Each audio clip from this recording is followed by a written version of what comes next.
உங்க திருமண வாழ்க்கை இன்னும் பெட்டரா சுவாரஸ்யமா மாறணுன்றதுக்காக ஒரு செய்தி சொல்றேன் பாருங்களேன். இதை கடைப்பிடிக்கிறவங்களுக்கு இது பொருந்தாது, இதை கடைப்பிடிக்காதவங்களுக்கு தான் இது பொருந்தும். பெருவாரியான ஆண்கள் என்ன நினைக்கிறாங்க அப்படின்னா, என் மனைவிக்கு தேவையான எல்லாமே நான் தான் வாங்கி தரணும், அது மளிகை ஜாமான் உட்பட அப்படின்னு சொல்லி இவங்க என்ன பண்றாங்கன்னா, ஒரு சிறிய தொகை மட்டும் மனைவி கையில கொடுத்துட்டு பெரிய தொகை எல்லாமே இவங்க தான் கூட்டிட்டு போய் வாங்கி தராங்க. இவங்க என்ன நினச்சிக்கிறாங்க ஆண்கள், நான் என் மனைவி அப்படி பார்த்துக்கிறேன், நான் கூடவே வச்சு பார்த்துக்கிறேன், நான் கூட கூட்டிட்டு போய் வாங்கி கொடுக்கறதுனால எனக்கு அந்த சந்தோஷம் அப்படின்னு நினைக்கிறாங்க. அப்படி நினைச்சதுல கணேஷும் ஒரு ஆள். ஆனால் உண்மை என்னன்னா, பெண்களுக்கு அந்த விஷயத்துல சுதந்திரம் ரொம்ப ரொம்ப ரொம்ப தேவைப்படுது.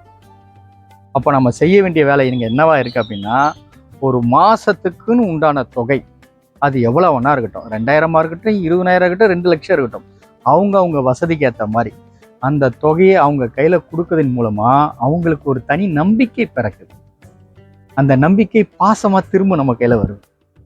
இது எனக்கே பல வருடம் கழிச்சு தான் தெரிஞ்சுது. நான் அதை கடைபிடிச்சதுக்கு அப்புறம் என் குடும்பத்தில் அவ்வளோ மாறுதலை நான் சந்திக்கிறேன். நீங்க ஏற்கனவே இப்படிதான் பண்ணிக்கிட்டு இருக்கீங்க அப்படின்னா இது உங்களுக்கு பொருந்தாது. இது புரியாதவங்களுக்கும் செய்யாதவங்களுக்கும் மட்டும்தான் இது பொருந்தும். பண்ணிக்கிட்டு இருக்கவங்களுக்கு இன்னொரு வீடியோல இன்னொரு செய்தி சொல்றேன். வணக்கம்.